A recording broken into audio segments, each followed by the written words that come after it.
The courtroom was dead silent as Judge Williams opened the custody file. Emma's entire future hanging in the balance?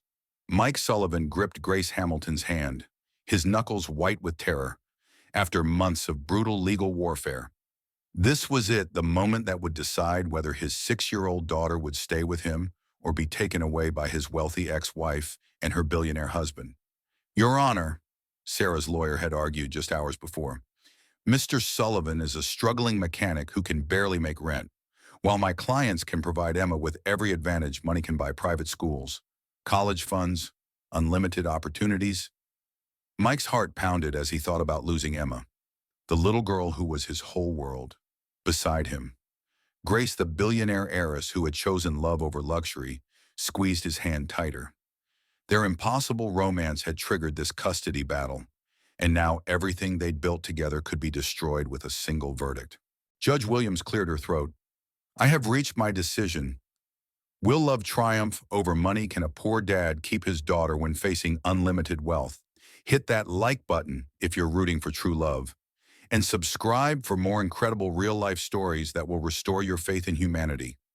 The October wind whipped through Grant Park with a bite that made Grace Hamilton pull her cashmere coat tighter around her shoulders. She sat alone on the weathered bench, her $3,000 Louboutin heels discarded beside her like abandoned soldiers. Her perfectly applied makeup now streaked with tears that she couldn't seem to stop. The remnants of what was supposed to be a romantic dinner sat mockingly in a takeout container.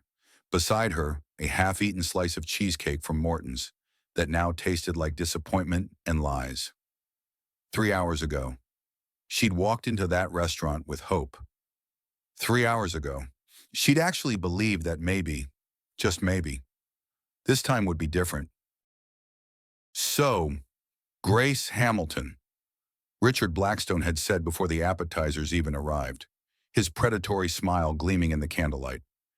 I did some research after our mutual friend introduced us. Hamilton Real Estate Empire, impressive portfolio. That downtown project alone must be worth what? 200 million. And there it was, the moment her heart had sunk to somewhere around her designer shoes. Not tell me about yourself, Grace. Not, you look beautiful tonight. Just numbers. Always the numbers. I've actually been developing a revolutionary concept for luxury condominiums. Richard had continued, oblivious to the way her face had fallen. With your family's connections and my vision, we could turn Chicago's skyline into something truly spectacular. I'm talking about a partnership that could make us both. She'd excused herself to the restroom and never came back. Now, sitting in the park where she used to play as a child, when her nanny would sneak her away from the Hamilton mansion's suffocating walls. Grace felt more alone than she had in years. The irony wasn't lost on her. She was literally surrounded by billions of dollars in assets. Yet she couldn't buy 5 minutes of genuine human connection. Daddy, she looks really sad. The small voice made Grace look up through her tears.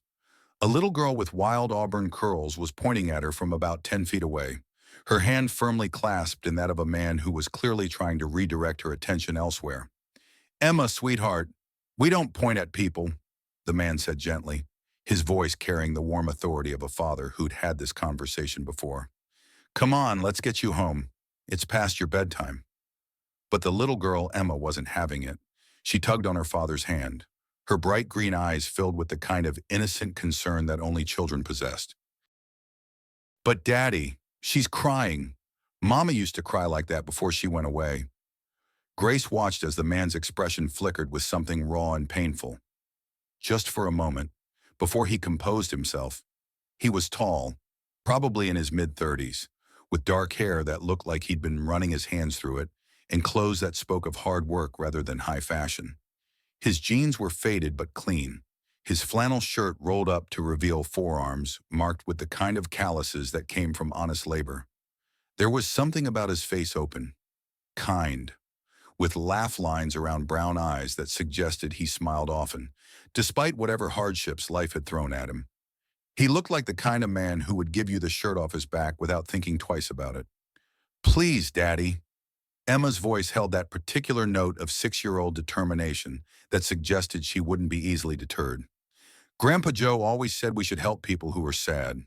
The man her father looked from his daughter to Grace, clearly wrestling with the desire to respect a stranger's privacy and his little girl's insistent compassion. After a moment, he seemed to make a decision.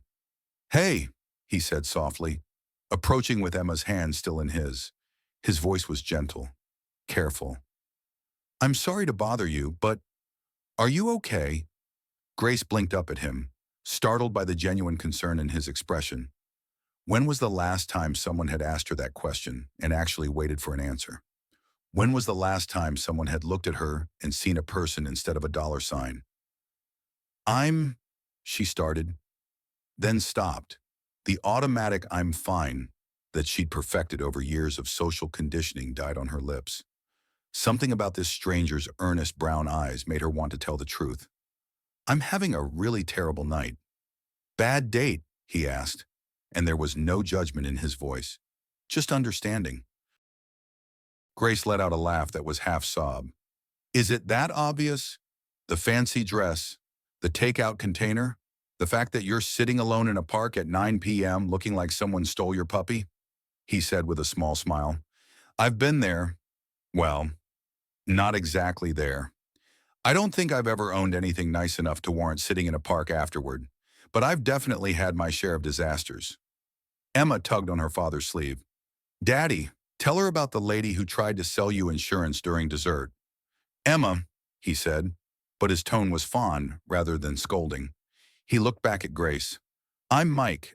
By the way, Mike Sullivan, and this is my daughter Emma, who apparently has very strong opinions about helping sad strangers."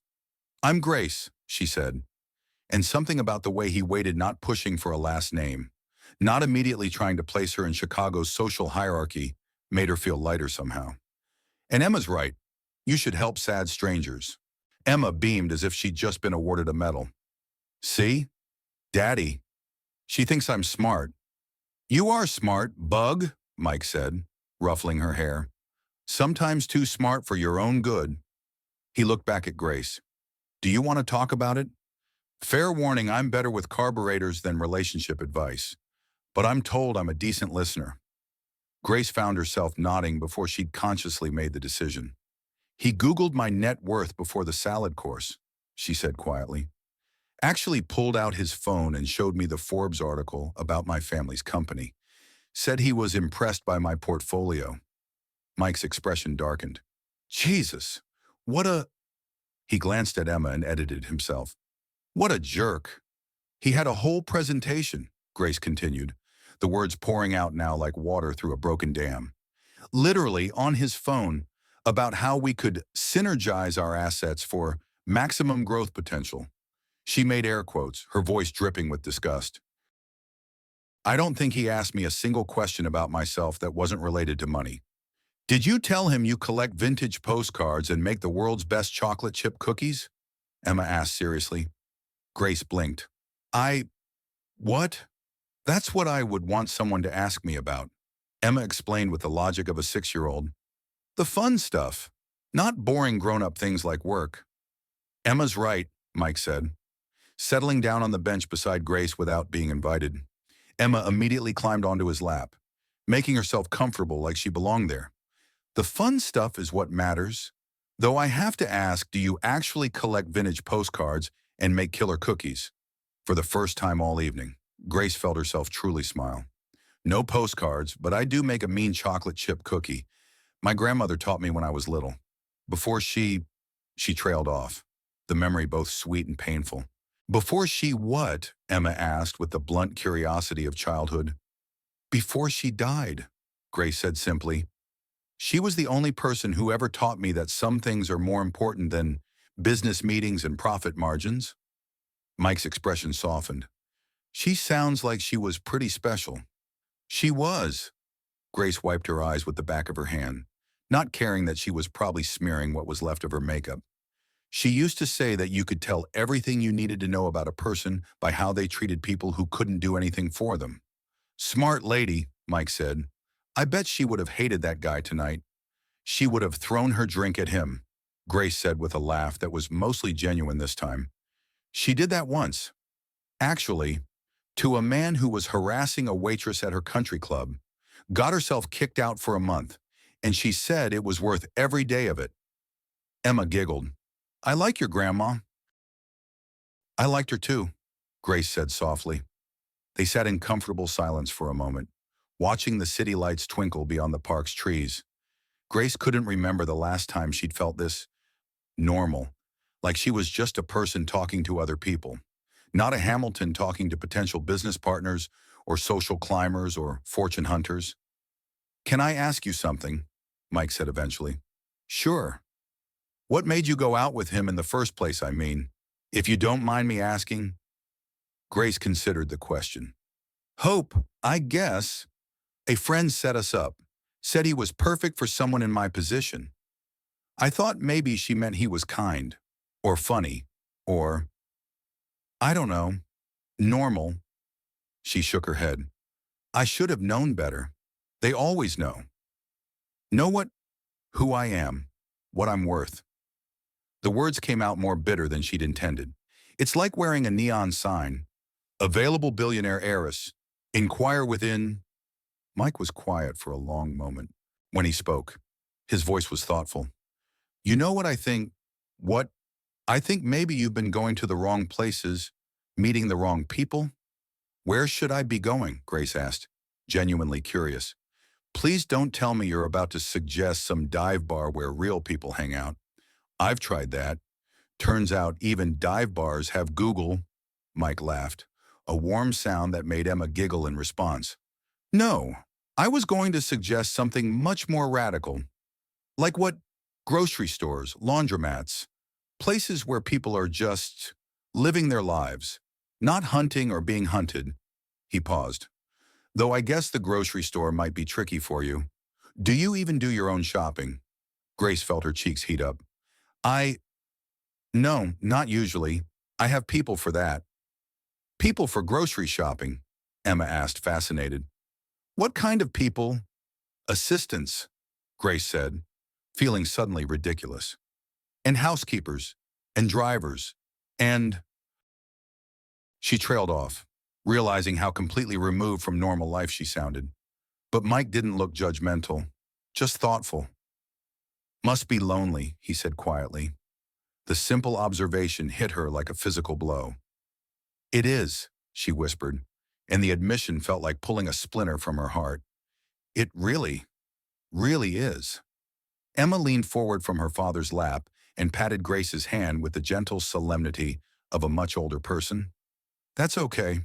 Daddy gets lonely sometimes too. But then we make pancakes and watch movies and it gets better. Emma, Mike said softly. But Grace could see the truth of it in his eyes. The weariness that spoke of single parenthood, of carrying all the weight alone. What happened to her mom? Grace asked gently. Mike's jaw tightened slightly. She left, about 2 years ago. Said she wasn't cut out for the domestic lifestyle. He made air quotes, echoing Grace's earlier gesture. Wanted something more exciting than diapers and daycare, and a husband who worked with his hands. I'm sorry, Grace said, and meant it. Don't be. We're better off without her, aren't we? Bug. Emma nodded vigorously. Mama never made pancakes shaped like dinosaurs. She said it was too messy.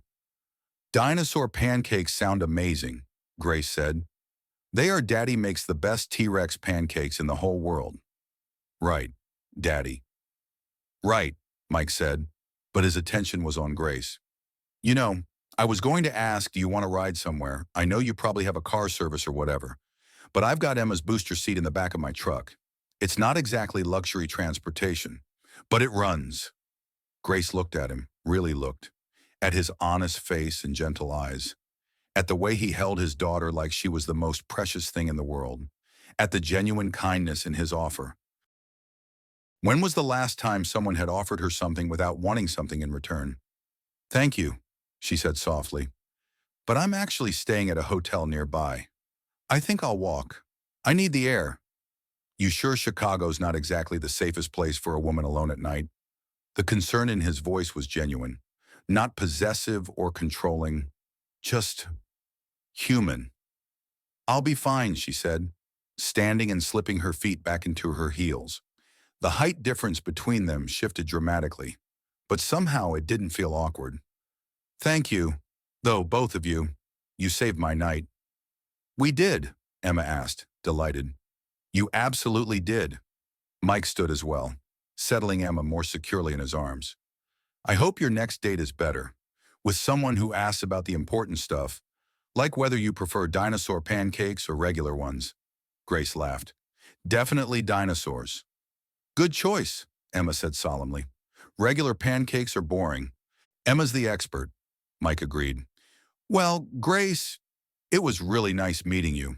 I hope things get better. They already have, she said, and realized she meant it. She watched them walk away, Mike's soft voice carrying on the night air as he asked Emma about her day, about her plans for tomorrow, about all the small, important things that made up a life, a real life. Grace pulled out her phone and started to call her driver, then stopped, instead. She began walking toward the hotel, her heels clicking against the sidewalk in a rhythm that felt almost like music, for the first time in longer than she could remember. She wasn't thinking about quarterly reports or board meetings or the crushing weight of family expectations. She was thinking about dinosaur pancakes and kind brown eyes, and a little girl who thought helping sad strangers was the most important thing in the world. Maybe Emma was right. 3 days later, Grace found herself doing something she hadn't done in years, driving herself. The BMW sat in the parking lot of Sullivan's Auto Repair, like an alien spacecraft in a field of more modest vehicles, pickup trucks with dents and stories, sedans with duct tape holding bumpers in place, cars that spoke of people who fixed things instead of throwing them away. She'd found the address easily enough. Mike Sullivan wasn't exactly hiding. A simple Google search had turned up the small garage in Chicago's South Side, along with a handful of five-star reviews that praised his honesty, fair prices, and willingness to explain exactly what was wrong without talking down to customers. Best mechanic in the city. One review had read, fixed my transmission for half what the dealership wanted and threw in an oil change for free. Mike's the kind of guy who gives you faith in humanity. Grace had stared at that review for a long time, remembering the way Mike had looked at her in the park, not like a problem to be solved or an opportunity to be exploited, but like a person worth caring about. Now, sitting in her car outside his garage, she felt suddenly uncertain. What was she doing here? What possible reason could she give for showing up at his workplace? The truth was, she couldn't stop thinking about him, about the conversation they'd shared, about the way Emma had patted her hand, about the simple kindness of strangers who had no agenda beyond human decency. In a life surrounded by people who wanted things from her, Mike and Emma had wanted nothing except to make her feel less alone. She tried to go back to her normal routine board meetings, charity galas, the endless carousel of social obligations that filled her days with noise, but never substance. But every conversation felt hollow. Every smile felt forced. Every interaction felt like a performance. She wanted more dinosaur pancakes and fewer business proposals. She wanted to meet someone who would ask about her grandmother's cookies instead of her portfolio. She wanted to feel human again. The garage door was open, and she could see Mike inside. Bent over the engine of an older sedan, he wore coveralls that had seen better days, and there was a streak of grease across his forehead that he'd probably put there with the back of his hand. He looked entirely in his element, focused and competent in a way that spoke of years of experience. Grace took a deep breath, grabbed the coffee and pastries she'd picked up from the bakery down the street, and walked into the garage. The smell hit her immediately, motor oil and metal polish, and something indefinably masculine that wasn't unpleasant.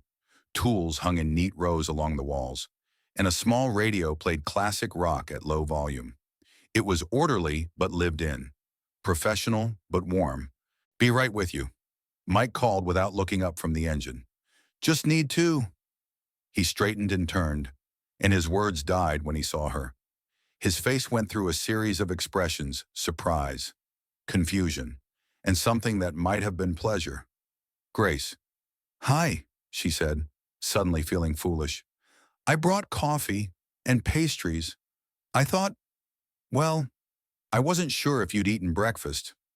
Mike stared at her for a moment, taking in her appearance. She'd dressed down jeans, sneakers, a simple sweater, but she could see him noticing the quality of the fabric, the subtle signs of wealth that she couldn't quite hide. "You brought me breakfast," he said slowly. "Us," she corrected.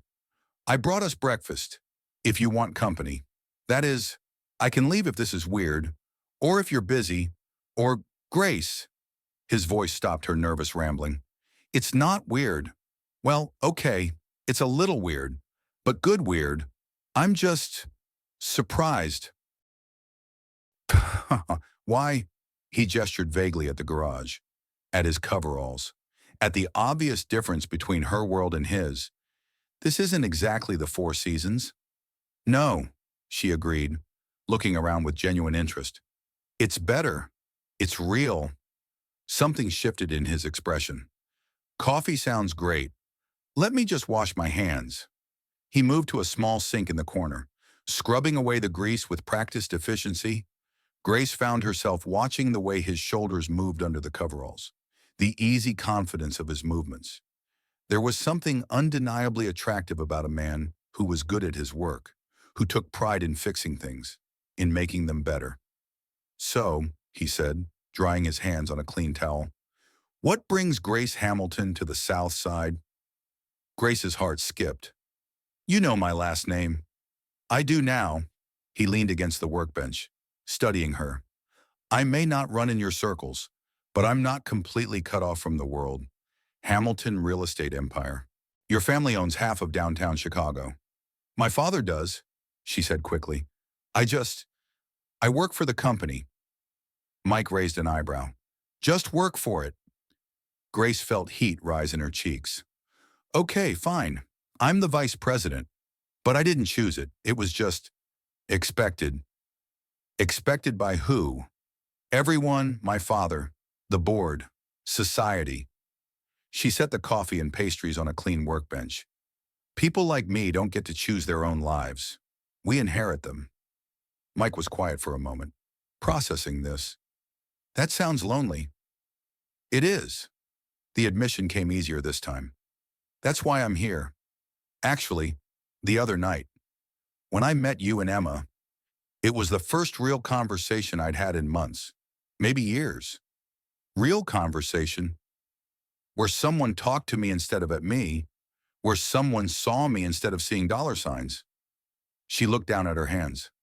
"I know this is probably crazy, showing up here like this, but I couldn't stop thinking about what you said. About meeting people in grocery stores and laundromats, places where people are just living their lives. And you think my garage is one of those places, isn't it?" She looked around again, taking in the photos on the wall Mike and Emma at various ages. Emma's artwork hung with pride next to professional certificates. "This is your life, your work, your passion, the reviews online. People trust you. They come here because you're honest, because you care about doing good work." Mike followed her gaze to Emma's drawings. "She made those at school. Her teacher said she draws our family a lot." "Our family," Grace repeated softly. "Just the two of you. Just the two of us. Has been for a while now." He picked up one of the coffee cups, inhaling the rich scent. "This is good coffee. It's from a little place down the street. The owner said you come in sometimes. You asked about me." Grace felt her cheeks warm again. "I may have mentioned I was visiting someone in the neighborhood." Mike smiled, the first real smile she'd seen from him since she'd arrived. "You're full of surprises. Grace Hamilton. Is that okay?" "Yeah," he said, and his voice was softer now. "Yeah, it's okay." They drank their coffee in comfortable silence for a while, and Grace found herself relaxing in a way she rarely did around men. There was no performance here, no careful navigation of social expectations or business implications. Just two people sharing breakfast in a garage that smelled like honest work. "Can I ask you something?" Mike said eventually. "Sure. Why me, I mean? You could have coffee with anyone in Chicago. CEOs, politicians, people in your own social circle. Why bring pastries to a guy who fixes cars?" Grace considered the question seriously. "Because when you looked at me that night in the park, you didn't see the Hamilton heiress. You saw a woman who was sad and needed kindness. Do you know how rare that is? It shouldn't be rare, but it is. In my world, every interaction is a transaction. Every conversation is a negotiation. People are nice to me because they want something, a donation, an introduction, a business opportunity. She paused.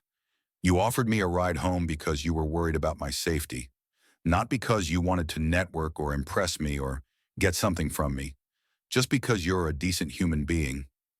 Mike was quiet, turning his coffee cup in his hands. I'm not sure I'm as decent as you think. What do you mean? I mean, I Googled you after I got home that night. Grace felt her stomach drop. Oh, I wanted to understand what I'd stumbled into, who you really were. He looked up at her. I've never met a billionaire before. Technically, I'm not a billionaire. My father is, I just work for one. Grace, his voice was gentle but firm. You're the vice president of a multi-billion-dollar company. You're not just working for a billionaire. You are one. The words hung between them like a challenge. Grace had spent so long deflecting, minimizing, trying to make herself seem less intimidating that she'd almost forgotten what it felt like to be seen clearly. Does it matter? She asked quietly. I don't know, Mike said honestly. I'm trying to figure that out. And he was quiet for a long moment, studying her face. You brought me coffee and pastries because you wanted to have a real conversation. You drove yourself here instead of sending a driver. You're wearing jeans that probably cost more than I make in a week, but you're sitting in my garage drinking bitter coffee and acting like it's the most natural thing in the world. It feels natural, she said. Yeah, he said softly. It does. The sound of small feet running made them both turn. Emma burst through the back door of the garage, still wearing her school uniform and carrying a bright pink backpack nearly as big as she was. Daddy, Mrs. Peterson's cat had babies and she said I could. She stopped short when she saw Grace, her eyes going wide. Grace, you came to see us. Hi, Emma, Grace said, surprised by how happy she was to see the little girl. How was school? It was good. We learned about butterflies and I drew you a picture. Emma dropped her backpack and began digging through it with the focused intensity of a child on a mission. Here. She pulled out a piece of construction paper covered in crayon drawings. Grace took it carefully, studying the colorful scene. There were 3 stick figures, a tall one with dark hair, a smaller one with curly auburn hair, and a third figure with yellow hair and a big smile. That's me and Daddy and you, Emma explained proudly. We're in the park eating pancakes. Grace felt her throat tighten with unexpected emotion. Emma, this is beautiful. But we didn't eat pancakes in the park. I know, but I thought we should have. Pancakes make everything better. She's not wrong, Mike said softly, watching Grace study the drawing. Can I keep this? Grace asked. Really? Emma bounced on her toes. You want to keep my picture? I would love to keep your picture. It's the nicest thing anyone's given me in a long time. Emma beamed and threw her arms around Grace's waist in an impromptu hug. Grace froze for a moment. She wasn't used to casual physical affection, then slowly wrapped her arms around the little girl. Does this mean you're going to stay for dinner? Emma asked, looking up at Grace with hopeful eyes. Emma, Mike said gently, Grace probably has plans. I don't, Grace said quickly. I mean, if you don't mind the company. Mike looked at her for a long moment. You sure I'm not exactly a gourmet chef? Tonight's menu is spaghetti and whatever vegetables I can trick Emma into eating. I love spaghetti, Grace said, and realized it was true. When was the last time she'd eaten a home-cooked meal that wasn't prepared by a professional chef? When was the last time she'd sat around a family dinner table just because someone wanted her company? Then spaghetti it is, Mike said with a smile. But I should warn you, Emma's very particular about how the sauce is made. I help, Emma announced. I'm the official taste tester. That's a very important job, Grace said seriously. The most important, Emma agreed. Daddy says good food is made with love, so you have to taste it to make sure the love is there. Grace looked at Mike, who was watching his daughter with an expression of pure adoration. Your daddy is very smart. He's the smartest daddy in the whole world, Emma said matter-of-factly. That's why people bring their broken cars to him. He fixes everything. Everything, Emma nodded solemnly. Cars, toys, feelings. He's really good at fixing feelings. Grace felt her heart squeeze. I bet he is. Mike cleared his throat, looking embarrassed. Okay, enough bragging about the old man. Emma, go wash your hands and start your homework. Grace, you sure you want to stick around for this chaos? Grace looked around the garage at the tools and the pictures and the drawing Emma had made. At Mike with his gentle eyes and honest hands. At Emma with her boundless enthusiasm and generous heart. She thought about the empty penthouse waiting for her downtown. About the silent dinner she'd eat alone while reviewing quarterly reports. I'm sure, she said. I can't think of anywhere I'd rather be. And as Emma chattered about butterflies and Mike showed her how to properly torque a bolt, Grace realized something that both thrilled and terrified her for the first time in her adult life. She was exactly where she wanted to be. The question was whether she'd be brave enough to stay. The autumn sun filtered through the windows of Grace's downtown penthouse as she stood in her walk-in closet, staring at a collection of clothes that suddenly felt like costumes. Armani suits for board meetings, designer gowns for charity galas, casual wear that cost more than most people's monthly rent. All of it felt wrong for where she was going. It had been 3 weeks since that first visit to Mike's garage, and she'd found herself making the trip to the south side almost daily. What had started as coffee and conversation had evolved into something deeper, more complicated, and infinitely more real than anything she'd experienced before. She pulled out a pair of jeans, the most affordable ones she owned. Though they still bore a designer label and a simple sweater, it was her uniform now for visiting Sullivan's Auto. Carefully chosen to blend in with Mike's world, even though she was beginning to suspect that no amount of wardrobe adjustment could bridge the fundamental gap between their lives. Her phone buzzed with a text from her assistant. Board meeting moved to 3 p.m. Your father wants to discuss the Morrison acquisition beforehand. Grace stared at the message, then typed back, reschedule for tomorrow. Ma'am, your father specifically requested, tomorrow, Janet. Something more important came up. She turned off the phone before her assistant could respond. Something more important had come up, and his name was Mike Sullivan. Grace pulled into the parking lot of Riverside Elementary just as the school bell rang. She'd started picking up Emma twice a week, a routine that had developed naturally when Mike mentioned struggling to balance work and parenting duties. The first time she'd offered to help. Mike had looked at her like she'd suggested flying to Mars. You want to pick up my daughter from school? I have the time, she'd said simply. And Emma mentioned she likes showing off her artwork to people. What she hadn't mentioned was how much she looked forward to those 20 minutes in the car with Emma, listening to 6-year-old observations about the world that were often more insightful than anything she heard in corporate boardrooms. Emma burst through the school doors like a small tornado, her backpack bouncing and her face lit up with the pure joy of childhood. When she spotted Grace's BMW, she waved enthusiastically and ran over. Grace, guess what happened today? What happened? Grace asked as Emma climbed into the booster seat Mike had insisted she install. Tommy Morrison said his dad has more money than anyone in the whole world, but I told him my friend Grace probably has more money than his dad. And then he said girls can't be rich because they don't know about business. And then I told him he was stupid because you're the smartest person I know about everything. Grace felt her stomach tighten. Emma, you shouldn't call people stupid. But he was being stupid. Girls can be rich and smart about business. Right, Grace said carefully. But maybe we shouldn't talk about money at school. Some people might feel bad if they don't have as much. Emma considered this with the serious expression she wore when processing complex ideas. Is that why you wear normal clothes when you come see us? So people don't feel bad?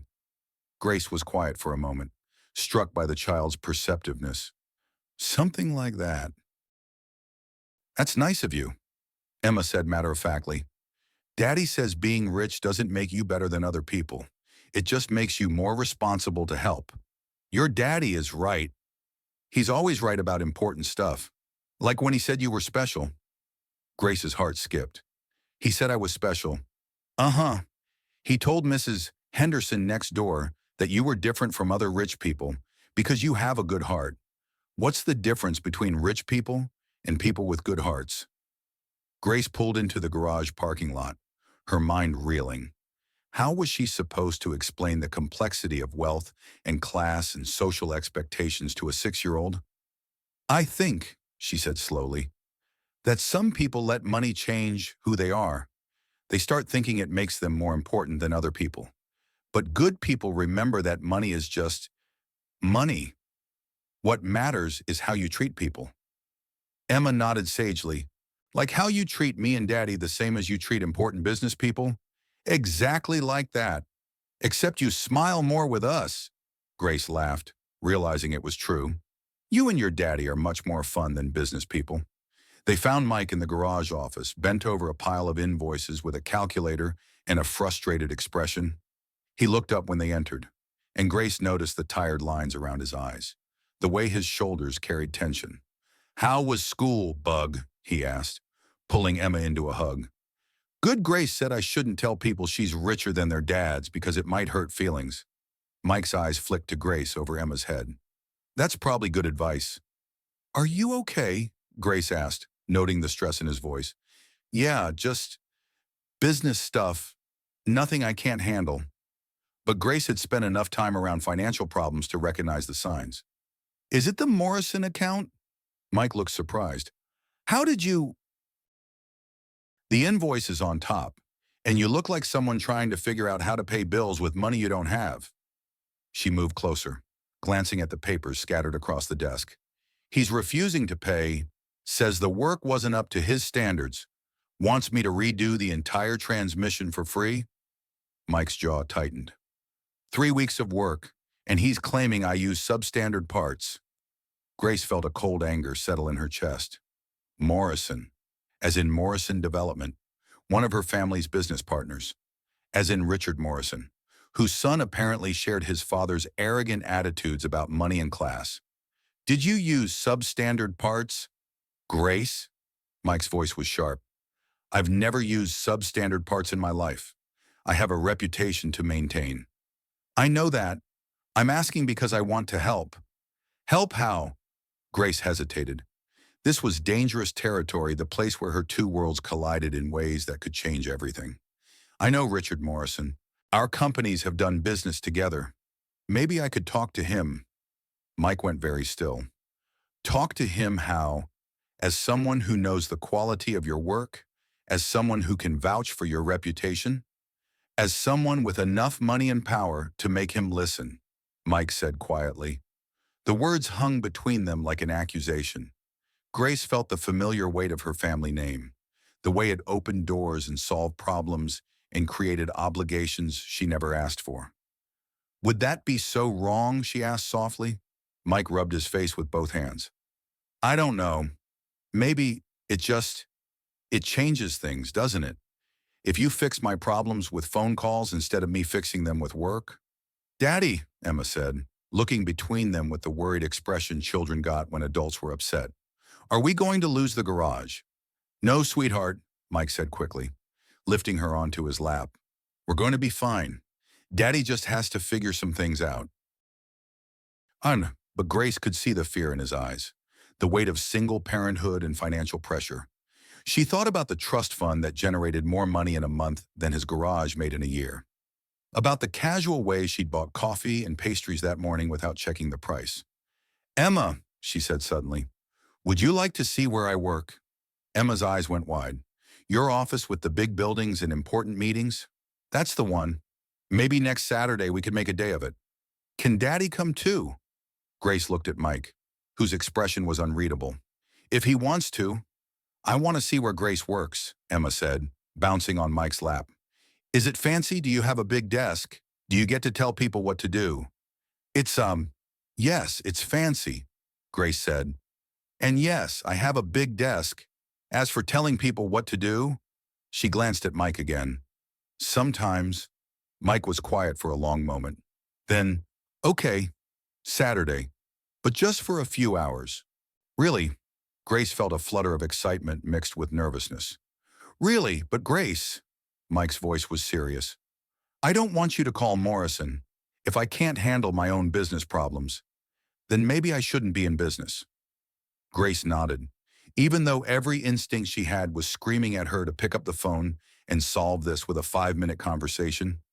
Okay, but if you change your mind, I won't. That night, Grace lay in her king-size bed in her empty penthouse, staring at the ceiling and thinking about Mike's pride, Emma's innocent questions, and the growing chasm between who she was and who she wanted to be. She picked up her phone and scrolled through her contacts until she found Richard Morrison's number. Her finger hovered over the call button for a long moment before she set the phone aside. Some problems, she was beginning to learn, couldn't be solved with money and influence.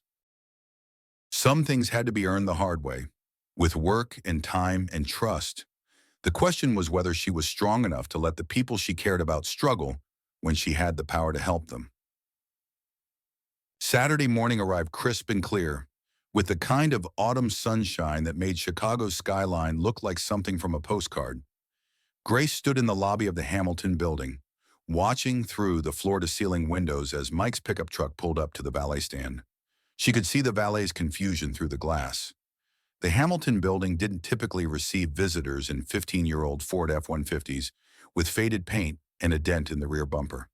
But Mike climbed out with the easy confidence of a man comfortable in his own skin. Lifting Emma from the passenger seat and pointing up at the towering glass structure, Grace hurried outside before the valet could say something unfortunate. "Wow," Emma breathed, craning her neck to look up at the building. "It's so tall. Do you really work at the very top?"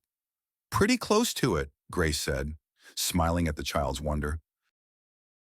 Ready to see it, Mike handed his keys to the valet, who took them with barely concealed skepticism. "You sure this is okay?" he asked Grace quietly. "We're not exactly dressed for—" He gestured vaguely at the marble and glass opulence surrounding them. "You're dressed perfectly," Grace said firmly. "This is my world. Remember, I get to decide what's appropriate." They rode the elevator in relative silence, Emma's face pressed to the glass as Chicago spread out below them.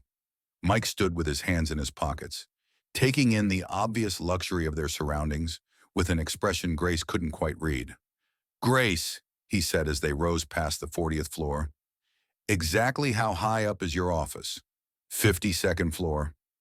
"And how many floors does this building have? 155? Mike nodded slowly. "So when you said you work for your father's company, I meant I'm the executive vice president and will likely inherit controlling interest when he retires," Grace said quickly. "I should have been clear about that." "A little, yeah." The elevator opened directly into the executive floor, where Grace's assistant Janet sat behind a sleek reception desk that probably cost more than Mike's truck. "Good morning, Mrs. Hamilton," Janet said, rising smoothly. "Your father is in meetings until noon, but he asked to be notified when you arrived with your guests." "That won't be necessary," Grace said quickly. "We're just here for a quick tour." But it was too late. The damage was done. Mike was looking around the reception area with its museum-quality art and handcrafted furniture, clearly processing the magnitude of wealth on display. Emma, meanwhile, was fascinated by everything. "Is that a real painting?" she asked, pointing to a Monet hanging casually on the wall. "It is," Grace said. "How much is it worth?" "Emma," Mike said quietly, "we don't ask people how much their things cost." "It's okay," Grace said, though she could see Mike's discomfort growing by the minute. "Emma, would you like to see my office?" Grace's office was a corner suite with panoramic views of the city and Lake Michigan. Emma ran to the floor-to-ceiling windows, pressing her nose against the glass and chattering excitedly about the tiny cars and people far below. Mike stood in the doorway, taking in the massive mahogany desk, the leather seating area, the obvious symbols of power and wealth. "Jesus, Grace, this is really your life." "Part of it," she said softly. "The part you didn't tell me about." "I tried to tell you. That first night, I said I worked in corporate management." "Corporate management," Mike repeated. "Not I'm the heir to one of Chicago's largest real estate empires." Grace felt defensive heat rise in her chest. "Would it have mattered? Would you have talked to me differently if you'd known?" "I don't know," Mike said honestly. "Maybe. Probably. That's exactly why I didn't tell you. Grace, look around. Mike gestured at the office. The view, the obvious wealth. This isn't just money. This is power. This is influence. This is, he struggled for words. This is a different universe from mine. It doesn't have to be, doesn't it? When you can solve my business problems with a phone call, when your office is bigger than my entire garage, when that painting in the lobby is worth more than I'll make in my entire lifetime. Emma, oblivious to the tension building between the adults, had discovered Grace's computer and was spinning in the executive chair. Grace, your chair spins and you have 3 screens. Are you like a spy? Something like that, Grace said, forcing a smile. A knock on the door interrupted them. Janet appeared with an apologetic expression. Miss Hamilton, I'm sorry, but your father insisted. He's on his way up. Grace felt her stomach drop. Janet, I specifically said he was quite insistent. The sound of footsteps in the hallway made Grace's heart race. She turned to Mike, who was already moving toward Emma with the protective instincts of a father sensing danger. Mike, wait. But it was too late. James Hamilton filled the doorway, all 6 feet 3 inches of him radiating the kind of commanding presence that had built an empire. His silver hair was perfectly styled, his suit clearly bespoke, and his pale blue eyes took in the scene with the calculating intelligence that had made him one of Chicago's most powerful men. Grace, he said, his voice carrying the warm authority of a man accustomed to being obeyed. You didn't tell me you were bringing guests. Dad, this is Mike Sullivan and his daughter Emma. Grace's voice was carefully neutral. Mike, Emma, this is my father, James Hamilton. James stepped forward with his hand extended, and Grace watched Mike wrestle with whether to shake it. Professional courtesy won out, but she could see the tension in his shoulders. Mr. Sullivan, James said, his handshake firm and assessing. Grace has mentioned you. Has she? Mike's voice was equally careful. Indeed, she's been quite distracted lately. Missing meetings, leaving early, rescheduling important calls. James's eyes flicked to Grace with mild disapproval. I was beginning to wonder what could be so compelling. Dad, Grace said sharply, but James was already turning his attention to Emma, who had stopped spinning and was watching the exchange with wide eyes. His expression softened immediately, whatever his faults as a father. James Hamilton had always had a weakness for children. And you must be Emma, he said, crouching down to her level. I've heard you're quite the artist. Emma nodded shyly. I draw pictures for Grace. I'd love to see them sometime. I collect art. You know, really. Emma's shyness began to fade. Do you have any pictures of dinosaurs? I don't, but that sounds like an oversight on my part. Grace watched the interaction with a mixture of warmth and dread. Her father could be charming when he chose to be, but she knew there was always a purpose behind his charm. Mr. Sullivan, James said, rising back to his full height. What line of work are you in? I'm a mechanic. I own a small auto repair shop. Ah, an entrepreneur. I respect that. Building something from nothing takes real character. Mike nodded stiffly, clearly uncomfortable with the praise from a man whose casual watch probably cost more than his monthly rent. Grace tells me you're quite skilled at what you do, James continued. Honest, reliable, fair with your pricing. Those are rare qualities in any business. I try to treat people the way I'd want to be treated. A noble philosophy. Tell me, how long have you and Grace been acquainted? The question hung in the air like a challenge. Grace felt her cheeks heat up, recognizing her father's interview mode, the polite interrogation he used on anyone who entered their family's orbit. About a month, Mike said. And how did you meet James? Grace said sharply. That's enough. I'm simply making conversation. Dear, no, you're conducting an interrogation. James smiled, but there was steel behind it. Mr. Sullivan seems perfectly capable of speaking for himself. Mike looked between father and daughter, clearly recognizing the family dynamics at play. We met in Grant Park. Your daughter was having a bad evening, and Emma and I tried to cheer her up. How kind of you. It wasn't kindness. It was basic human decency. Grace felt a surge of pride at Mike's response, but she could see her father processing the words, filing them away for future analysis.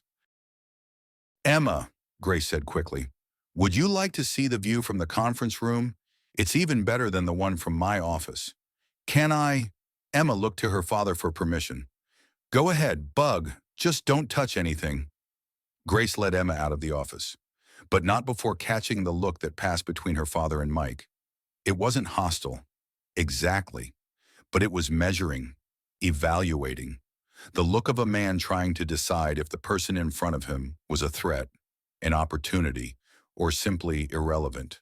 In the conference room, Emma pressed her face to the windows again, chattering about the boats on Lake Michigan. But Grace could hear the low murmur of male voices from her office, and her stomach twisted with anxiety. Grace, Emma's voice was small. Is your daddy mad at my daddy? No, sweetheart. My father he asks a lot of questions. Sheriff. Why? How could she explain to a 6-year-old that wealth created suspicion, that power meant always wondering if people wanted you or what you could give them, that her father had spent decades protecting their family from fortune hunters and social climbers and people who saw dollar signs instead of human beings? Because he loves me, she said simply, and he wants to make sure I'm happy. Emma considered this. My daddy asks lots of questions about people too. He says it's important to know if someone has a good heart. Your daddy's very smart. So is yours, but I think my daddy has a better heart. Grace looked down at Emma, struck by the child's simple wisdom. I think you might be right. When they returned to the office, both men were standing by the windows, their conversation apparently finished. Mike's expression was unreadable, but there was something different in his posture, a stiffness that hadn't been there before. Ready to go? He asked Emma, his voice carefully neutral. All ready, but we just got here. We've seen enough, Mike said, and Grace caught the double meaning in his words. The elevator ride down was silent, except for Emma's chatter about the view and the spinning chair and the nice man who collected art. Grace watched Mike's reflection in the polished steel doors, noting the way he avoided her eyes. In the lobby, Mike shook hands with James one more time, a perfunctory gesture that fooled no one. It was a pleasure meeting you, Mr. Sullivan, James said. I hope we'll see more of each other. We'll see, Mike said noncommittally. Outside, as they waited for the valet to bring Mike's truck, Emma ran ahead to look at the fountain in the plaza. Grace and Mike stood in awkward silence until she couldn't stand it anymore. What did he say to you? Nothing I didn't already know. Mike, please, just tell me. Mike was quiet for a long moment, watching Emma chase pigeons around the fountain. He offered me money. Grace felt the blood drain from her face. What? A lot of money. Enough to expand my business. Maybe open a second location. He said he was always looking for investment opportunities, and that a man with my work ethic and integrity would be a good risk. That's actually not a bad offer. My father doesn't invest in people unless he really believes in them. Mike turned to look at her, and she was surprised by the pain in his eyes. Grace, he offered me money to stay away from you. The words hit her like a physical blow. What? Not in so many words. He's too smart for that. But the message was clear. Take the money. Expand somewhere else. Maybe somewhere far from Chicago. Give you space to find someone more appropriate. Grace felt sick. Mike, I had no idea. I would never. I know. But he would. And the thing is, Grace. Chiu? Mike's voice was quiet, almost defeated. He's not wrong. What do you mean? Look around. Mike gestured at the towering buildings, the expensive cars, the obvious wealth surrounding them. This is your world. This is where you belong. And me, I'm a guy who fixes cars and lives paycheck to paycheck and drives a truck that's older than your assistant. None of that matters to me. It should. Why? Because someday you're going to wake up and realize that dinosaur pancakes and garage coffee aren't enough. Someday you're going to want more than what I can give you. Grace stepped closer, lowering her voice so Emma couldn't hear. That's not true. Isn't it, Grace? Your father just offered me more money than I'll see in 5 years. And the scary thing is, part of me wanted to take it, not because I don't care about you, but because maybe it would be easier. For both of us. The valet appeared with Mike's truck, and Emma came running back, breathless and excited. That was the best day ever. Can we come back next week? We'll see, Bug, Mike said. Lifting her into the passenger seat, he turned back to Grace, and for a moment, she thought he might say something more. Instead, he simply nodded. Thank you for the tour. Mike, wait. But he was already climbing into the truck, and Grace could do nothing but watch as they drove away, disappearing into Chicago traffic like they'd never been there at all. She stood on the sidewalk for a long time, feeling the weight of her father's expectations and Mike's doubts pressing down on her like a physical force around her. The city hummed with life and energy and possibility, but all she could think about was the look in Mike's eyes when he'd said her father wasn't wrong. Maybe he wasn't. Maybe the gap between their worlds really was too wide to bridge. Maybe she was fooling herself to think that love could overcome the practical realities of wealth and class and family expectations. But as she rode the elevator back up to her office, Grace found herself thinking about Emma's drawing on her refrigerator, about the way Mike's eyes crinkled when he laughed, about the feeling of belonging she'd found in that small garage with its honest work and genuine warmth. Her father was waiting in her office when she returned, standing by the windows with his hands behind his back in the pose he adopted when delivering lectures. He turned down the money, James said without turning around. Good. Is it Grace? You barely know this man. You've been seeing him for a month, and already you're missing work, avoiding responsibilities. I'm falling in love with him. The words came out before she could stop them, hanging in the air between them like a confession. James turned, his expression unreadable. Love, he repeated. Yes, love. The kind where you care more about someone else's happiness than your own.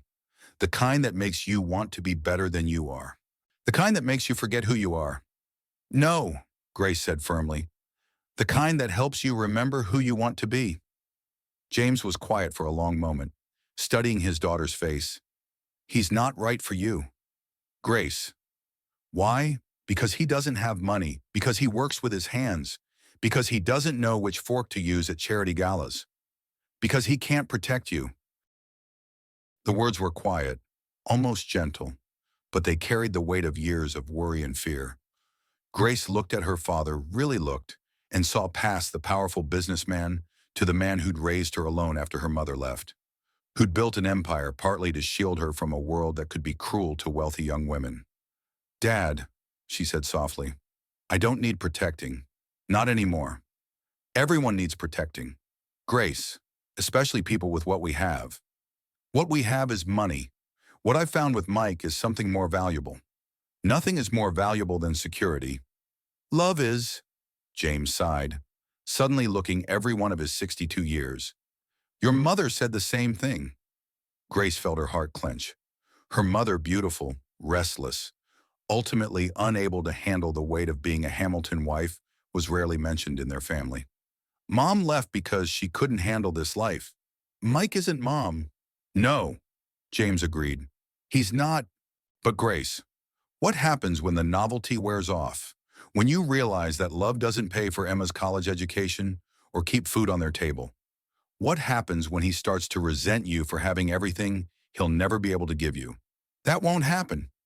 Won't it, Grace? I offered that man enough money to change his life, and he turned it down out of pride. What kind of future can you build with someone whose pride is more important than his daughter's security? Grace felt anger flare in her chest. The kind of future built on integrity instead of transactions. The kind where people choose each other because they want to, not because they have to. Integrity doesn't pay for Emma's medical bills if she gets sick. It doesn't fund her education or secure her future. Money isn't everything, Dad. No, but it's something. It's security, opportunity, freedom. It's the difference between choosing your problems and having your problems choose you. Grace walked to the window, looking out at the city where Mike was somewhere down there, probably questioning everything about their relationship because of this visit. I'm not asking you to approve. she said quietly. I'm asking you to trust me. I trust you, Grace. It's him I don't trust. Because he's poor. Because he has nothing to lose and everything to gain. Grace turned back to her father, feeling the familiar frustration of a conversation they'd had in various forms her entire life. You know what, Dad? You're right. He does have everything to gain. He could gain a woman who loves him, a partner who believes in him, someone who sees his value beyond his bank account. And I could gain a man who chose me for who I am, not what I can do for his business prospects. Grace, I'm done with this conversation, and I'm done with you interfering in my personal life. This family's personal life affects our business interests. Everything we do reflects on the Hamilton name.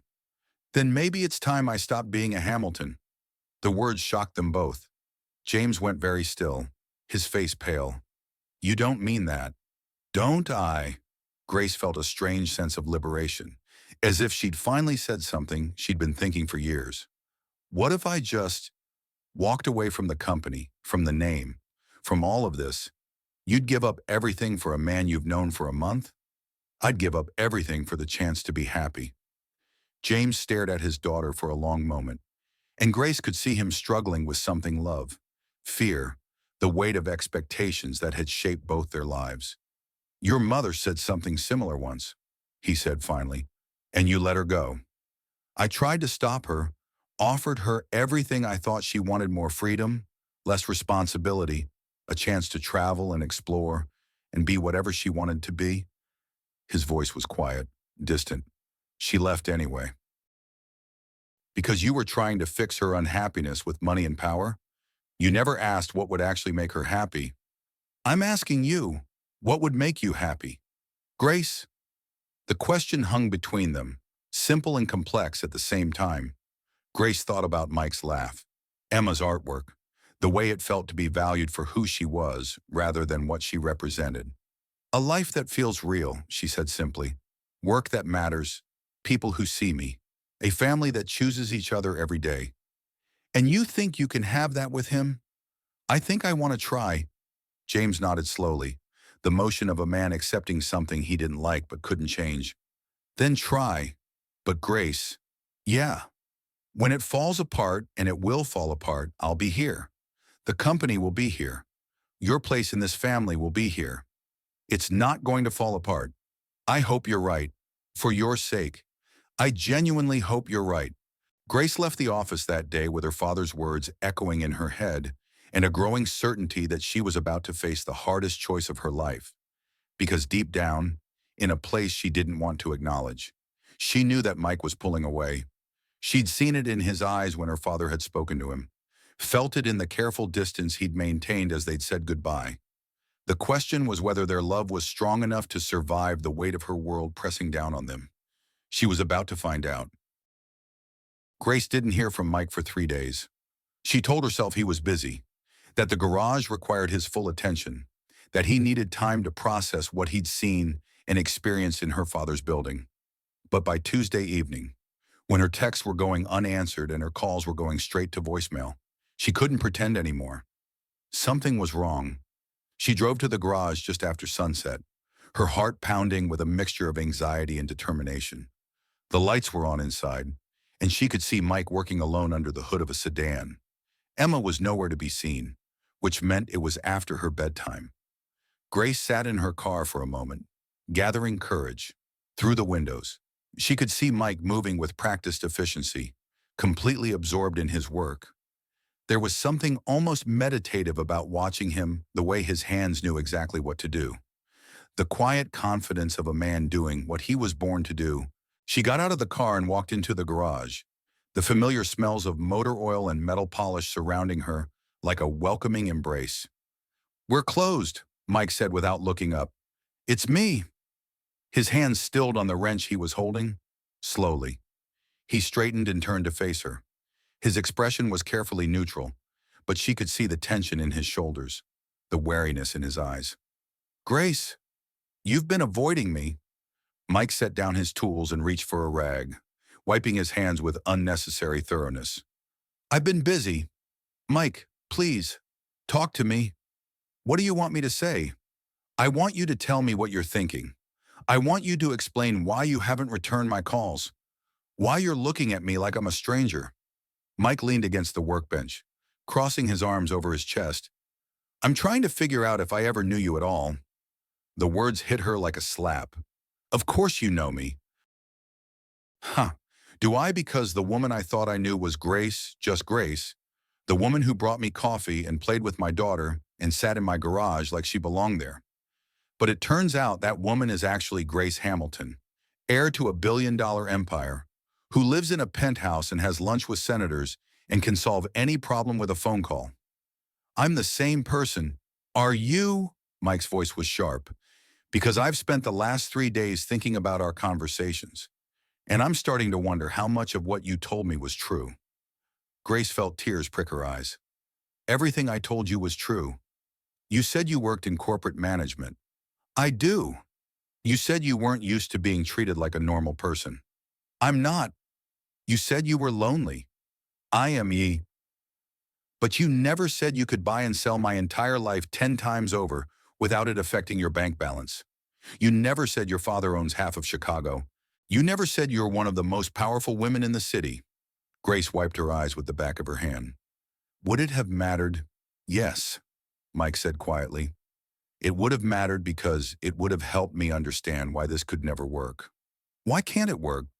Because we're from different worlds. Grace, I drive a 15-year-old truck, and you probably spend more on shoes than I make in a month. I worry about making rent, and you worry about which charity gala to attend. I fix things with my hands, and you fix things with phone calls to people I'll never meet. None of that matters to me. It should. Mike's voice rose, frustration bleeding through his careful control.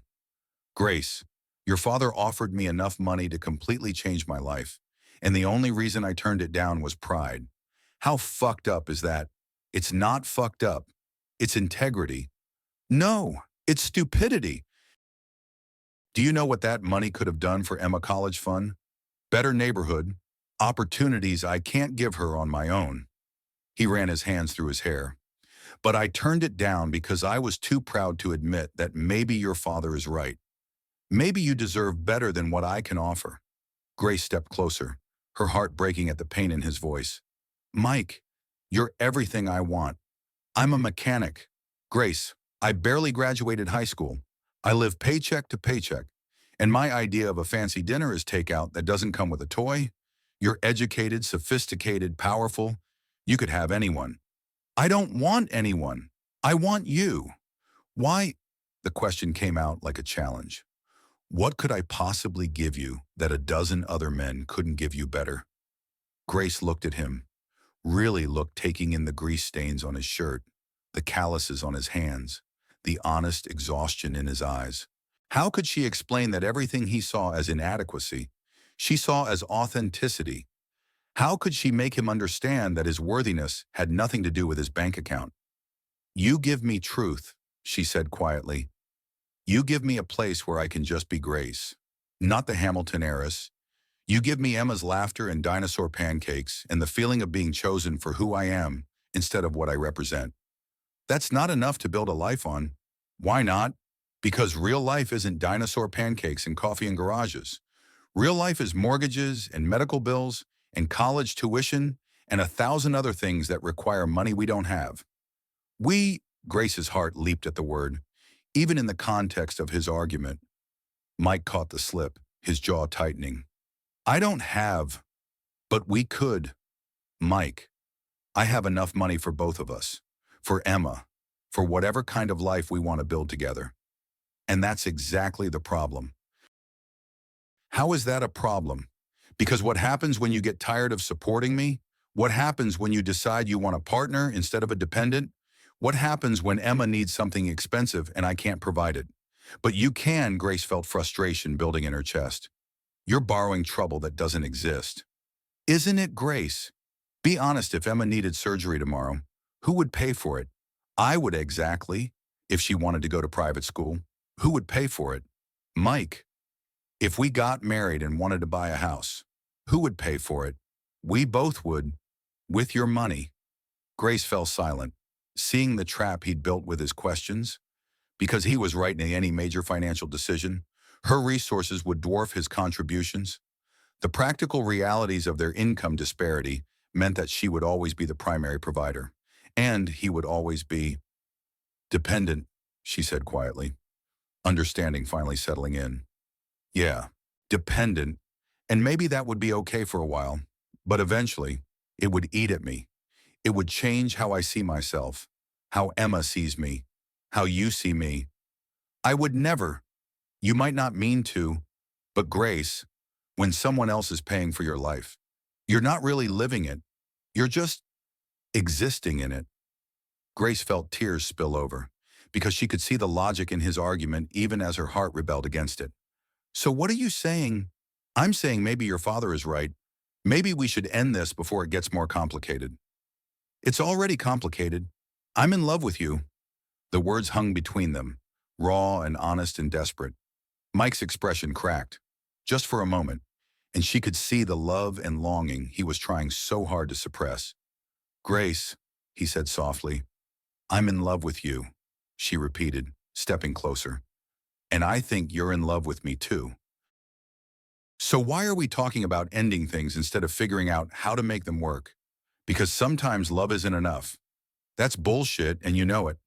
Mike looked at her for a long moment, and she could see him wavering, torn between what he wanted and what he thought was right. What about Emma? He said finally. What about her? She's already attached to you. If this goes south, it's not just me who gets hurt. Grace felt a fresh wave of tears at the thought of losing Emma, of never again hearing her chatter about school or seeing her artwork or feeling those small arms wrap around her waist in spontaneous hugs. Then let's make sure it doesn't go south. How? How do we make this work without me becoming your kept man and Emma growing up thinking that's normal?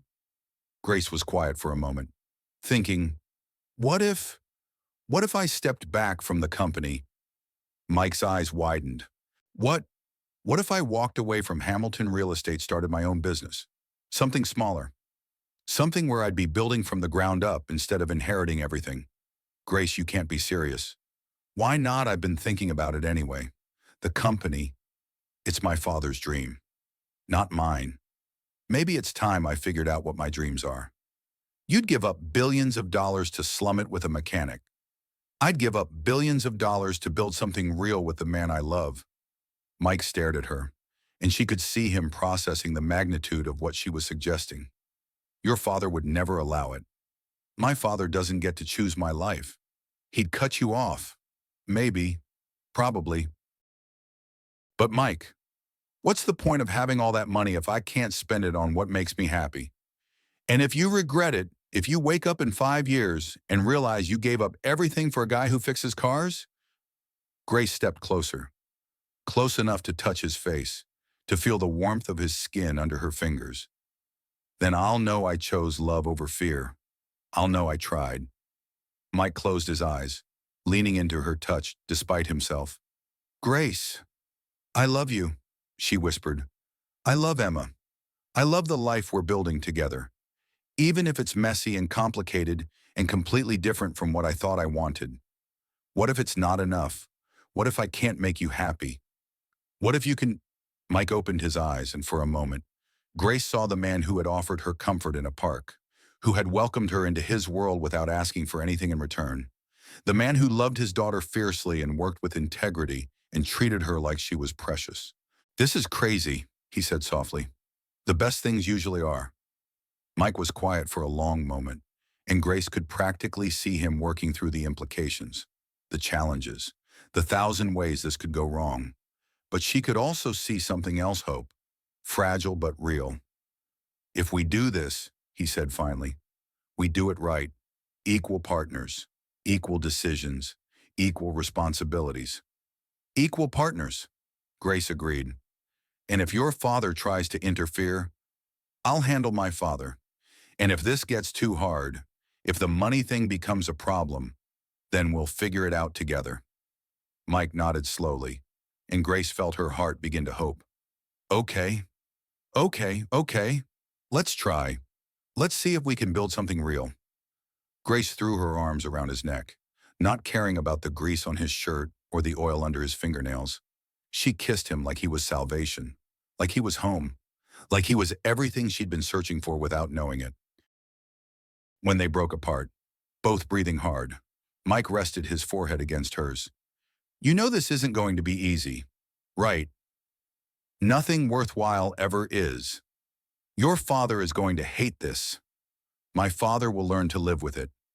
The press is going to have a field day. Let them. Mike smiled, the first real smile she'd seen from him in days. Emma's going to be so happy. Emma knows. Emma knows everything. She's been asking every day when you're coming back. I think she was ready to stage an intervention. Grace laughed, feeling lighter than she had in years. I've missed her. She's missed you too. We both have. I'm not going anywhere, Grace said firmly. Not anymore. Promise, promise. As they stood there in the quiet garage, surrounded by the tools and honest work that defined Mike's world, Grace felt a sense of rightness settle in her chest. This was where she belonged, not in a penthouse overlooking the city, but here, with this man and his daughter, building something real from the ground up. It wouldn't be easy. Her father would fight them. Society would gossip, and they'd have to navigate the practical realities of their different backgrounds. But for the first time in her life, Grace was choosing her own path instead of following the one laid out for her, and that felt like the most valuable thing of all. The first sign of trouble came on a Tuesday morning in November, delivered in the form of a certified letter to Sullivan's Auto. Mike signed for it with grease-stained fingers, Emma bouncing beside him as she waited for him to drive her to school. What's that? Daddy? Probably just business stuff. Bug, go grab your backpack.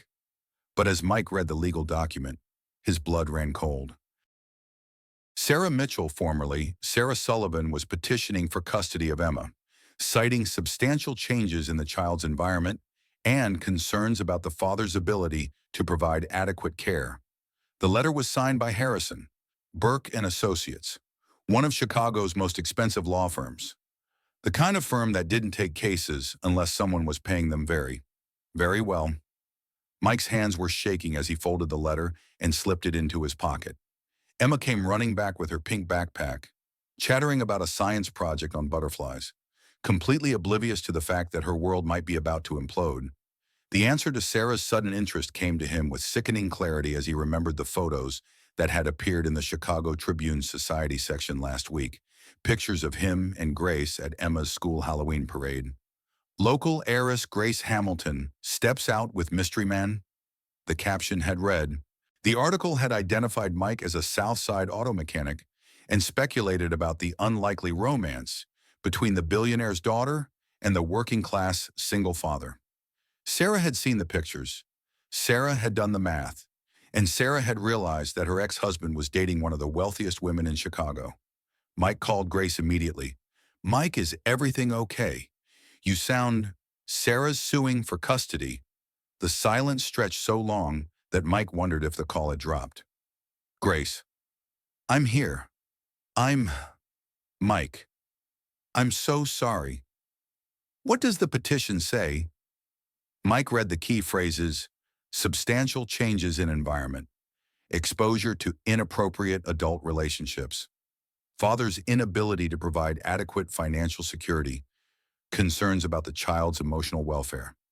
It's bullshit, Grace said immediately. Every word of it. Emma is happy, healthy, loved. But they're not wrong about the financial part, Mike said quietly. I mean, I can provide for Emma's basic needs. But if Sarah has a good lawyer arguing that Emma deserves private schools and college funds, Mike, we'll fight this. I'll hire the best family law attorney in the city. No. What? No. Grace, I won't let you pay for my legal bills. I won't let this become about your money solving my problems. This isn't about pride. Mike, this is about Emma. Exactly, it's about Emma. And she's my daughter, which makes this my fight. Grace was quiet for a moment. Okay, then how can I help without it being about money?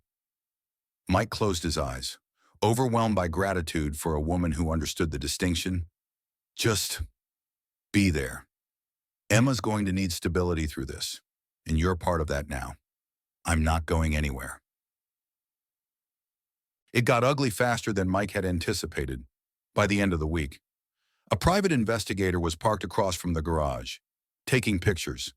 Emma came home from school asking why strangers were asking her teachers questions about her daddy and the nice lady who picks her up sometimes. The Chicago Sun-Times ran a follow-up story with the headline, "Cinderella in Reverse Billionaire Heiress Dates Down," complete with unflattering photos of Mike's garage and speculation about Grace's rebellious phase. But the worst came on Saturday morning. When Sarah herself showed up at the garage, Mike heard the click of expensive heels on concrete and looked up to see his ex-wife standing in the doorway like an apparition from his past. She was exactly as he remembered, blonde, beautiful, and coldly calculating. She wore a designer suit that probably cost more than he made in a month. "Hello, Michael." "Sarah." Mike set down his tools. "What do you want?" "I want to see my daughter. She's at Grace's apartment. They're baking cookies for her class." Sarah's smile sharpened. "Ah, yes, the famous Grace Hamilton. I have to say, I'm impressed. I never thought you had it in you to land such a big fish." "Get out. Now, Michael. There's no need to be hostile. I'm simply here to discuss Emma's future." "Emma's future is with me." "Is it?" Sarah pulled out her phone and showed him a screenshot from a society blog showing Grace and Emma at a charity auction. Emma in a designer dress. "Because it looks like Emma's future is being decided by your girlfriend's credit card." Mike felt his jaw clench. Grace bought Emma a dress for a special event. So what? So Emma's living in two different worlds now. Isn't she your world, where she shops at Target and eats macaroni and cheese from a box? And Grace's world, where she attends charity auctions and wears designer clothes? Emma's not confused. She's happy. For now. But what happens when Grace gets bored of playing house? What happens when she realizes that dating down was just a phase? That's not going to happen. Isn't it, Michael? Be realistic. Grace Hamilton could have any man in Chicago. Do you really think she's going to settle for a mechanic permanently? Mike felt the familiar doubts creeping in, but he pushed them down. Grace loves Emma, and she loves me. Love, Sarah repeated with a bitter laugh. How romantic. But love doesn't pay for Emma's education. Michael, I can give Emma things you never could: the best schools, travel, connections, opportunities. You can give her money. I give her a father who's here every day. A father who's so busy with his new girlfriend that he's exposing our daughter to media attention. Emma's picture was in the newspaper. Michael, she's 6 years old. The accusation hit home because it was partially true. Emma had been photographed, dragged into a world of public scrutiny she was too young to understand. What do you want? Sarah, I want what's best for Emma. And what's best for Emma is stability, security, and a mother who can be there for her full time. Where the hell were you for the last 2 years? I was finding myself, building a career, becoming the kind of mother Emma deserves. And what kind of mother is that? Sarah's smile was triumphant. The kind who just married Richard Morrison. Mike felt the world tilt. Richard Morrison. As in Morrison Development. As in one of the wealthiest developers in Chicago. You married Morrison. 2 weeks ago, we had a lovely ceremony in Napa Valley. Sarah held up her left hand, showing off a diamond ring that could have financed Mike's garage for a year. Richard's very eager to meet Emma. He's already talking about enrolling her at St. Catherine's Academy. Mike felt sick. St. Catherine's was one of the most exclusive private schools in the city. Emma's happy at Riverside Elementary. Emma's settling at Riverside Elementary. There's a difference. Michael, I'm prepared to offer you a very generous visitation schedule. Every other weekend. No. Think about it. Emma would have every advantage money can buy. The best education, opportunities, a stable 2-parent home. She has a stable home with me. Do you? Because from what I understand, you're behind on rent, struggling to make payroll, and dating a woman whose world is so different from yours that it's only a matter of time before the differences become insurmountable? Mike stared at his ex-wife. wondering how he'd ever thought he loved this cold, calculating woman. You don't know anything about my relationship with Grace. I know she's slumming, and I know it won't last. Michael, be practical. Take the generous settlement I'm prepared to offer and let Emma have the life she deserves. Get out! Michael, I said get out! Emma stays with me. Sarah's expression hardened. Then I'll see you in court. And Michael, when this is over, when Grace has moved on and you're alone again, remember that I offered you a choice. Grace found him 2 hours later, sitting on the back steps of the garage with a beer and a 1,000-yard stare. Emma was still at her apartment with Margaret, safely occupied with cookie decorating. Mike. Grace sat beside him. Emma's worried about you. She said you seemed sad. Sarah came by. Grace felt her blood chill. What did she want? Mike told her everything: the custody petition, the accusations, Sarah's marriage to Richard Morrison. Grace listened in growing anger, her hands clenching into fists. She's using our relationship against you, Grace said when he finished. Yeah. Mike, Richard Morrison is one of my father's business partners. This isn't just about custody, it's about positioning. If Sarah can paint you as an unfit father, and me as a reckless heiress, it serves Richard's interests in several ways. How? It damages my reputation, which damages my family's business relationships. It creates leverage. And it sends a message about what happens when you step outside your social class. Mike turned to look at her. So Emma's just collateral damage in some kind of business warfare? Emma's the excuse. But yes, we're being used to send a message. Mike was quiet for a long moment. Maybe they're right. About what? About boundaries. About the fact that this was always going to end badly. Grace felt panic rise in her chest. Mike, you don't mean that. Don't I, Grace? My ex-wife just married a billionaire and is using that money to try to take my daughter. How is that not a sign that this whole thing was a mistake? Because giving up means they win. Maybe they should win. Maybe Sarah's right about Emma deserving better. Sarah's right about Emma deserving the best, Grace said firmly. But the best isn't money. Mike, the best is love, stability, and a father who would move heaven and earth to protect her. Love doesn't pay for college. No, but I can. Mike's expression darkened. And there it is. Grace to the rescue with her unlimited checking account.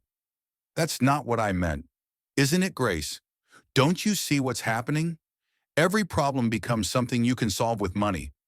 At what point do I stop being Emma's father and start being Grace's charity case? Grace felt tears sting her eyes. You're not a charity case. You're the man I love. I'm a man whose ex-wife just made a compelling argument that I'm not good enough for my own daughter. Sarah's wrong. Is she Grace?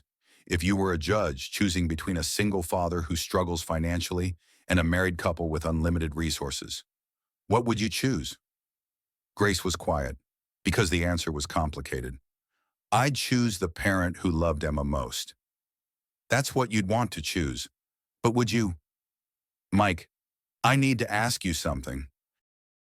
If Emma were your daughter, and you had to choose between a life with me and a life with unlimited opportunities, what would you choose? Grace looked at him, saw the pain and fear in his eyes. I would choose you, every time, without hesitation. Why? Because Emma lights up when she sees you, because she feels safe with you in ways money can't buy, because you read her bedtime stories and make dinosaur pancakes and know exactly how to comfort her when she's scared. Sarah can provide all of that, plus everything else. Can she, Mike? Sarah abandoned Emma for 2 years. She left because being a mother was too hard. Now she's back because it's convenient. Because Emma represents an asset rather than a responsibility. Mike was quiet, thinking. But what if she's right about the advantages? Grace reached for his hands. Mike, I went to the best private schools money could buy. I had every advantage, every opportunity, and you know what I learned. What? That none of it matters if you don't have people who see you, who value you for who you are. Emma has that with you. She has a father who loves her unconditionally. That's worth more than all the private schools in the world. Mike squeezed her hands.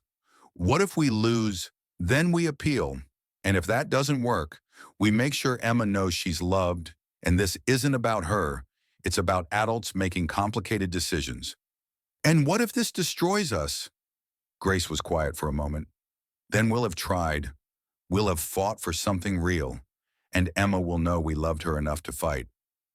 Mike nodded slowly. Okay, okay, okay, we fight. But Grace, we do this as equals. I won't let you pay for lawyers. This is my battle. Our battle. My legal fees. Our battle. My financial responsibility. Grace wanted to argue, but she could see the importance of this boundary for Mike. Okay, your legal fees. Our battle. Mike leaned over and kissed her. When they broke apart, he rested his forehead against hers. I love you, he said quietly. I love you too.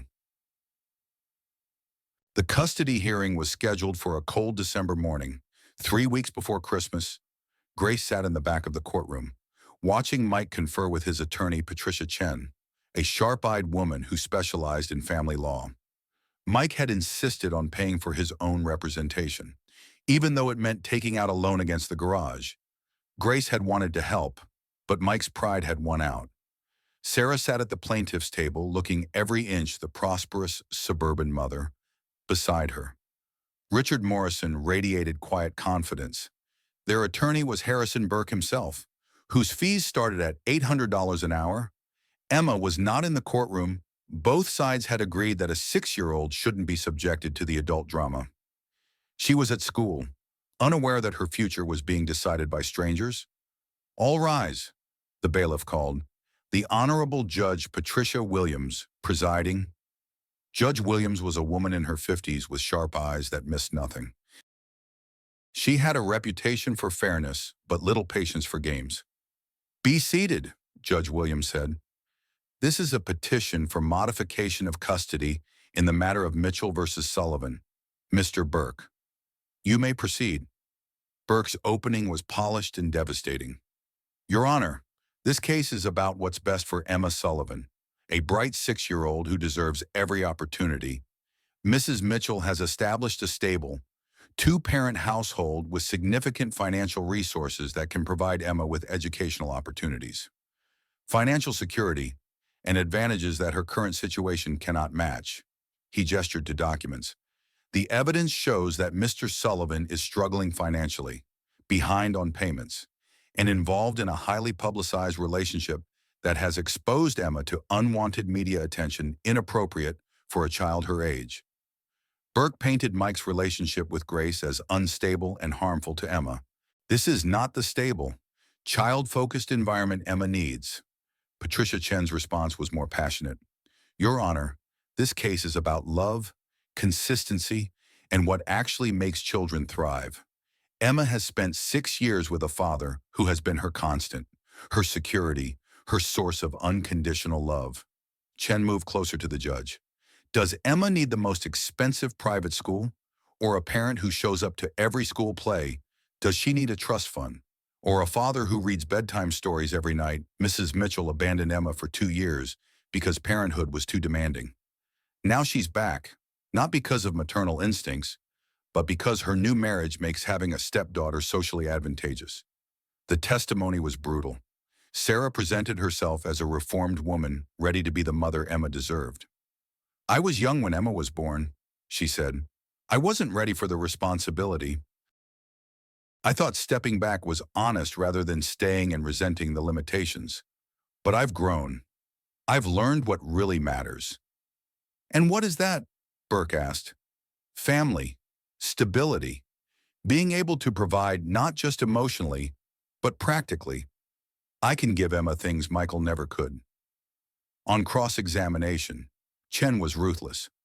Mrs. Mitchell, in 2 years since you left Emma, how many times did you visit? The situation was complicated. How many times? Sarah's jaw tightened. Twice. Twice in 2 years. And phone calls. Several, birthday, Christmas. Phone records show 7 calls in 24 months. Is that correct? I was trying to give her space. Space to adjust to being abandoned. Objection unsustained. Ms. Chen rephrase. Did you leave a forwarding address? Eventually. Did you send child support? Michael never asked, did you offer it?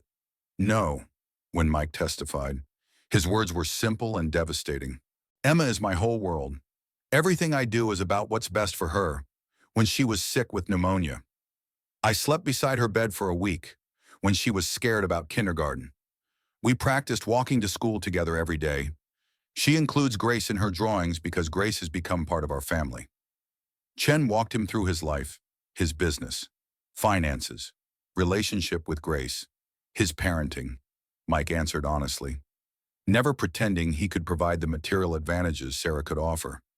If the court awards custody to Mrs. Mitchell, what would that mean?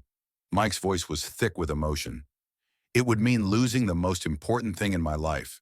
I can't give Emma everything money can buy, but I can give her something more valuable, a father who would do anything for her, who sees her as the most precious thing in the world.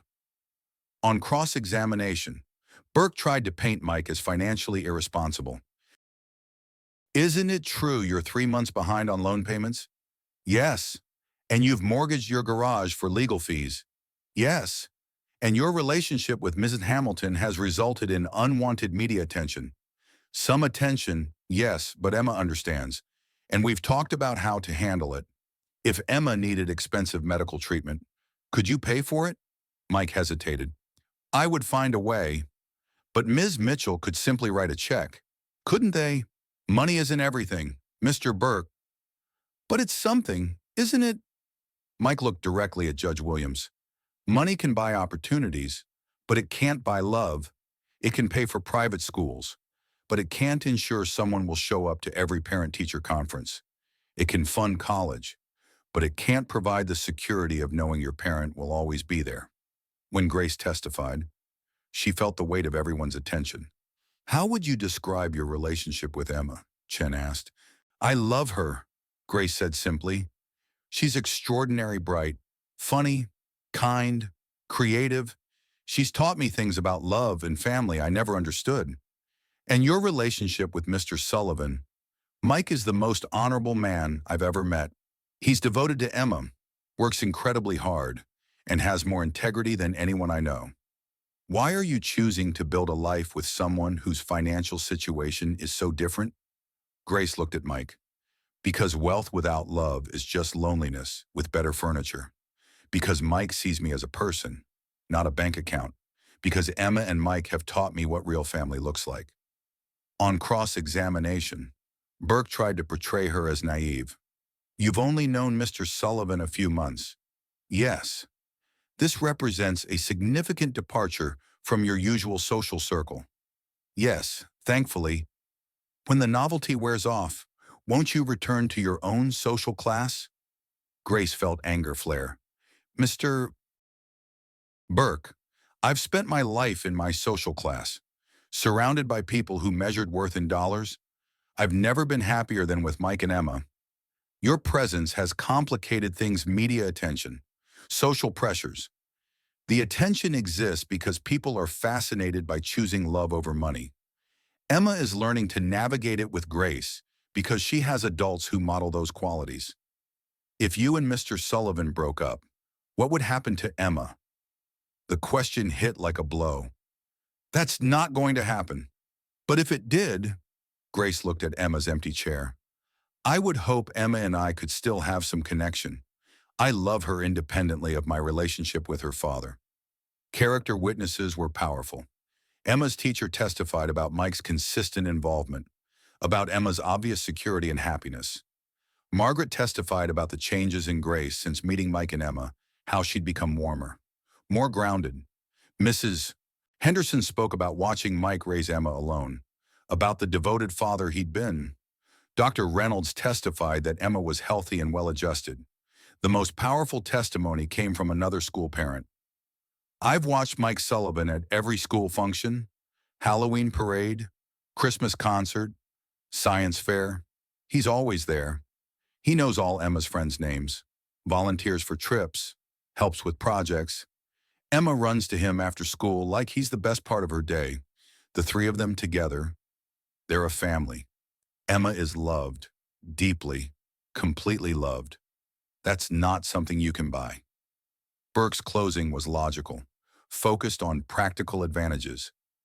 This case comes down to what each party can provide. Mrs. Mitchell and Mr. Morrison can offer educational opportunities, financial security, social advantages that Mr. Sullivan cannot match. This isn't about love, it's about resources, stability, long-term planning that ensures a child reaches her potential. Chen's closing was passionate. Mr. Burke wants you to believe this is about money, but it's about love, consistency, and what makes children thrive. Emma has spent 6 years with a father who has been her constant, her security. She has flourished not despite his limitations, but because those limitations never limited his devotion. Judge Williams announced she would render her decision in 1 week. The call came on a Thursday morning. Patricia Chen's voice was carefully neutral when she asked them to come to her office that afternoon. Grace's hands shook as they drove downtown, Emma chattering in the back seat about her Christmas play. Unaware her future was about to be decided, in Chen's office. They sat while she opened the court document. Judge Williams has awarded primary custody to Michael Sullivan, Chen said. Grace felt her knees go weak with relief. She did. Mike's voice was barely a whisper. She did. Her ruling states that while Mrs. Mitchell can provide financial advantages, the evidence clearly shows Emma's emotional and developmental needs are best served by remaining with her primary caregiver. The judge noted Emma's obvious happiness, your consistent presence, and the strong family unit you've created with Grace. Grace felt tears streaming as Chen continued.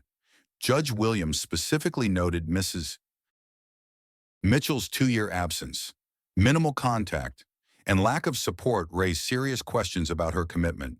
She also noted the timing of the custody petition, coming after publicity about your relationship, suggested motivations beyond Emma's best interests. Mike was crying too. What about visitation? Mrs. Mitchell gets supervised visitation every other weekend and alternating holidays, with possibility of unsupervised visits after 6 months if it goes smoothly. As they left Chen's office, Grace felt like floating. In the elevator, Mike pulled her and Emma into a fierce hug. We did it, he whispered. We actually did it. We did it, Grace agreed. Did what? Emma asked.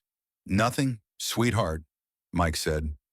Daddy just got really good news about work. Can we have pizza to celebrate? We can have anything you want, Grace said, laughing through tears. Anything in the world. 2 years later, the wedding was everything Grace had never known she wanted. Small, intimate, focused on love rather than spectacle. They held it in the garage on a warm June evening, with Emma as flower girl and Margaret as Grace's matron of honor. James Hamilton walked Grace down the makeshift aisle, and while his expression was neutral, Grace could see grudging respect when he looked at Mike. It had taken time, but her father had eventually understood that Mike's love was genuine. Emma, now 8 and full of opinions, had insisted on writing her own speech. Grace and Daddy are getting married today, she announced to the small gathering, which is good because they already act married anyway. Grace makes Daddy laugh more than anyone, and Daddy makes Grace cry, but only at movies and when she's happy. They both make me feel safe and loved and important, which Grandpa James says is the most important thing grown-ups can do for kids. She paused, consulting her handwritten notes seriously. Also, Grace is teaching me how to be a businesswoman, and Daddy is teaching me how to fix cars, so I'm going to be the richest mechanic in the world someday. And they said I can pick out our next dog, so this is basically the best day ever. Grace had stepped back from Hamilton real estate, though not as dramatically as she'd once threatened. She'd negotiated a reduced role while pursuing her own interests, opening a foundation focused on scholarships for working-class kids. Mike had expanded Sullivan's Auto into a small chain, opening 2 additional locations and developing a training program for young mechanics. He'd also started offering free maintenance clinics for single parents and elderly residents. They'd bought a house together, not in Grace's old neighborhood, but in a middle-class area where Emma could bike to school and they could know their neighbors. It was the kind of house where friends dropped by unannounced and children's artwork covered the refrigerator. Sarah's visits had settled into routine. She saw Emma every other weekend, tried to impress her with luxury experiences that Emma tolerated politely but never seemed to fully enjoy. "She's nice," Emma had said once, "but she doesn't really know me. She thinks I want fancy things because she wants fancy things, but I just want people who pay attention." As Grace stood in her wedding dress in the garage where she'd first fallen in love with the life Mike had built, surrounded by people who had chosen to love her rather than use her, she felt deep satisfaction. This was happiness, not a destination, but a choice made every day. The choice to see people clearly, to value what mattered, to build something real instead of impressive. Later that night, after Emma had fallen asleep in her new bedroom, Grace and Mike sat on their back porch looking at the stars. "Any regrets?" Mike asked. Grace thought about the penthouse she'd sold, the social obligations she'd abandoned, the life of privilege she'd walked away from. Then she thought about the child sleeping upstairs who called her mom, about the man beside her who loved her completely, about work that fulfilled her and community that had embraced her. "Not one," she said firmly. "Not a single one." Mike smiled and pulled her closer, and Grace settled against his side with deep contentment. In the distance, Chicago's lights glittered like diamonds, beautiful and untouchable. But here, in this modest house with this extraordinary family, Grace had found something more valuable than all the diamonds in the world. She had found love that saw her, work that mattered, and a life that was truly, completely hers. And that was worth everything. In the end, Grace Hamilton didn't just find love, she found herself. She traded $1 billion inheritance for something priceless, a family that chose her, not for her last name, but for her heart. Mike Sullivan proved that real strength isn't measured in bank accounts, but in the courage to fight for what matters most. Their story cost them everything society told them they should want: wealth, status, the approval of their peers. But what they gained was infinitely more valuable: Emma's laughter echoing through their modest home, quiet Sunday mornings without board meetings or social obligations, and the deep peace that comes from being truly known and loved. Sarah learned that money can buy access to a child, but it cannot buy a place in her heart. James Hamilton discovered that sometimes the greatest legacy isn't what you leave behind, but what you're willing to let go. Love didn't conquer all, it conquered what mattered. It conquered fear, pride, and the crushing weight of expectations. It proved that some things can't be bought, sold, or traded away. Grace kept that drawing Emma made 3 stick figures in a park, eating imaginary pancakes. It hangs in their kitchen now, a reminder that the most profound transformations often begin with the smallest acts of kindness. Sometimes the richest life is the one you choose to build, not the one you inherit. What would you be willing to give up for love that sees you completely?